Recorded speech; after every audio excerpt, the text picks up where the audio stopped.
નમસ્કાર વિદ્યાર્થી મિત્રો, કૌશલ્ય અકાદમીમાં ફરી આપનું ખૂબ ખૂબ સ્વાગત છે. ધોરણ 12 નામના મૂળ તત્વો ભાગ 1 પ્રકરણ 4 ભાગીદારીનું પુનર્ગઠન. મિત્રો, આગળના વિડીયોમાં તમે જોઈ લીધા હશે બ્લુપ્રિન્ટ. વિભાગ એમાં 2 પ્રશ્નો, વિભાગ બીમાં 1 પ્રશ્ન અને વિભાગ સીમાં 1 પ્રશ્ન આ રીતે પૂછાય છે. આગળના વિડીયોમાં આપણે ભાગીદારીનું પુનર્ગઠન એટલે શું, પુનઃમૂલ્યાંકન ખાતું અને પુનઃમૂલ્યાંકન ખાતા માટેની આમ નોંધ, ત્યાગનું પ્રમાણ, લાભનું પ્રમાણ વગેરે જોઈ લીધું. આજથી આપણે બ્લુપ્રિન્ટ મુજબ જે પ્રશ્નો પૂછાવાના છે જે વિભાગ એની પ્રેક્ટિસ કરીએ છીએ. તો આજના વિડીયોમાં આપણે HSC બોર્ડ એક્ઝામમાં જે વિભાગ એમાં 2 પ્રશ્નો પૂછાય છે એની પ્રેક્ટિસ કરીશું. તો પહેલો પ્રશ્ન છે, ભાગીદારી પેઢીનું પુનર્ગઠન થાય ત્યારે ખાલી જગ્યા બનાવવામાં આવે છે. તો શું બનાવે છે? પુનઃમૂલ્યાંકન ખાતું. પછી છે પુનઃમૂલ્યાંકન ખાતું ખાલી જગ્યા પ્રકારનું ખાતું છે. તો ઉપજ ખર્ચ ખાતું છે. કેવું ખાતું છે? ઉપજ ખર્ચ. ત્રીજો પ્રશ્ન છે, ભાગીદારી પેઢીમાં પુનર્ગઠન વખતે યંત્રો ખાલી જગ્યા પુનઃમૂલ્યાંકન બાદના પાકા સરવૈયામાં દર્શાવવામાં આવે છે. મિત્રો, ખાસ યાદ રાખજો, પુનઃમૂલ્યાંકન બાદનું પાકું સરવૈયું એટલે કોઈ પણ મિલકત હોય એ બજાર કિંમતે દર્શાવવામાં આવે. ખાસ યાદ રાખજો, પુનઃમૂલ્યાંકન બાદના છે માટે. પછી છે પુનઃમૂલ્યાંકન ખાતાનો નફો કે નુકસાન કયા પ્રમાણમાં ભાગીદારો વચ્ચે વહેંચવામાં આવે છે?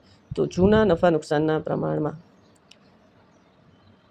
જ્યારે પ્રવેશ થાય ત્યારે ત્યાગનું પ્રમાણ શોધવાનું હોય અને નિવૃત્તિ વખતે લાભનું પ્રમાણ શોધવાનું હોય. જો માત્ર પુનઃગઠન જ હોય તો પુનઃમૂલ્યાંકનનો નફો છે જૂના નફા નુકસાનના પ્રમાણમાં જ વહેંચવામાં આવે. પ્રવેશ અને નિવૃત્તિ વખતે પણ પુનઃમૂલ્યાંકન ખાતાનો નફો તો જૂના નફા નુકસાનના પ્રમાણમાં જ વહેંચવામાં આવે છે. પછી છે ભાગીદારી પેઢીના પુનર્ગઠન વખતે પાકા સરવૈયામાં દર્શાવેલ કારીગર નફા ભાગ ભંડોળ, પ્રોવિડન્ટ ફંડ ક્યાં દર્શાવવામાં આવે છે? તો વિદ્યાર્થી મિત્રો, કારીગર નફા ભાગ ભંડોળ છે એ પેઢી માટે દેવું છે. એવી જ રીતે પ્રોવિડન્ટ ફંડ છે એ પણ પેઢી માટે દેવું છે. માટે પુનઃમૂલ્યાંકન બાદના પાકા સરવૈયામાં એ મૂડી દેવા બાજુ દર્શાવવામાં આવે છે. બરાબર, જે દેવું હોય એ પાકા સરવૈયામાં ક્યાં દર્શાવવામાં આવે? તો મૂડી દેવા બાજુ. પછીનો પ્રશ્ન છે, પુનઃમૂલ્યાંકન ખાતાને ખાલી જગ્યા તરીકે પણ ઓળખવામાં આવે છે. તો પુનઃમૂલ્યાંકન ખાતાનું બીજું નામ છે નફા નુકસાન હવાલા ખાતું. પછીનો પ્રશ્ન છે, ભાગીદારી પેઢીમાં પુનર્ગઠન વખતે રોકાણો પુનઃમૂલ્યાંકન બાદના પાકા સરવૈયામાં દર્શાવવામાં આવે છે. તો વિદ્યાર્થી મિત્રો, ખાસ યાદ રાખો, પુનઃમૂલ્યાંકન બાદના પાકા સરવૈયામાં મિલકતો હંમેશા બજાર કિંમતે જ દર્શાવવામાં આવે છે. બરાબર, આગળના પ્રશ્નમાં આપણે યંત્રમાં પણ જોયું. બરાબર, મિલકતો, રોકાણો જે છે એ બજાર કિંમતે જ દર્શાવવામાં આવે છે. પછીનો પ્રશ્ન છે મિત્રો, ભાગીદારી પેઢીનું પુનર્ગઠન થાય ત્યારે દેવાની કિંમતમાં ઘટાડો થાય તો તેની અસર ક્યાં દર્શાવવામાં આવે છે? તો જે તે દેવામાંથી બાદ થાય અને પુનઃમૂલ્યાંકન ખાતે જમા થાય, કારણ કે દેવું ઘટે એટલે નફો વધે. પછીનો પ્રશ્ન છે, મળવાની બાકી આવક અથવા અગાઉથી ચૂકવેલ ખર્ચ ચોપડે નોંધવાનો બાકી હોય તો પુનઃમૂલ્યાંકન વખતે ક્યાં દર્શાવવામાં આવે છે? મળવાની બાકી આવક એ પણ લેણું છે, નફો વધે. અગાઉથી ચૂકવેલ ખર્ચ એ પણ લેણું કહેવાય, એનાથી પણ નફો વધે.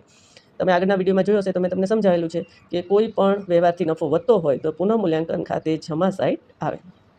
પછી છે, મિલકતો અને દેવાના પુનઃમૂલ્યાંકન સમયે દેવાદારો પર કાલખાદ અનામતની જોગવાઈ કરવાની હોય તો ક્યાં આવે? તો કોઈ પણ જોગવાઈ કરવાની હોય વધારાની તો પુનઃમૂલ્યાંકન ખાતામાં ઉધાર બાજુ આવે, કારણ કે કોઈ પણ જોગવાઈ કરવાની હોય તો નફો ઘટે માટે. ભાગીદારી પેઢીમાં પુનર્ગઠનમાં ત્યાગ બરાબર, તો આપણે ત્યાગનું સૂત્ર જોઈ જ લીધું છે. આગળ આપણને ખ્યાલ જ છે, જૂનો નફા નુકસાનનો ભાગ માઇનસ નવો નફા નુકસાનનો ભાગ. ખાસ મિત્રો યાદ રાખજો, જૂનો માઇનસ નવો.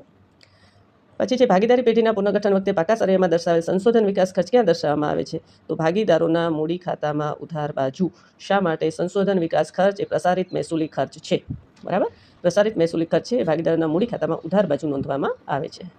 પછી છે, પુનઃમૂલ્યાંકન ખાતાની ઉધાર બાકી એટલે? તો પુનઃમૂલ્યાંકન ખાતાની ઉધાર બાકી એટલે ખોટ. જુદા જુદા કારણસર ભાગીદારીમાં થતો ફેરફાર એટલે એને કહેવાય ભાગીદારીનું પુનર્ગઠન. પછી છે, ચાલુ ભાગીદારી પેઢીમાં ચાલુ ભાગીદારો વચ્ચે નફા નુકસાન વહેંચણીનું પ્રમાણ કેવી રીતે બદલી શકાય? તો બધા જ ભાગીદારોની સહમતિથી બદલી શકાય.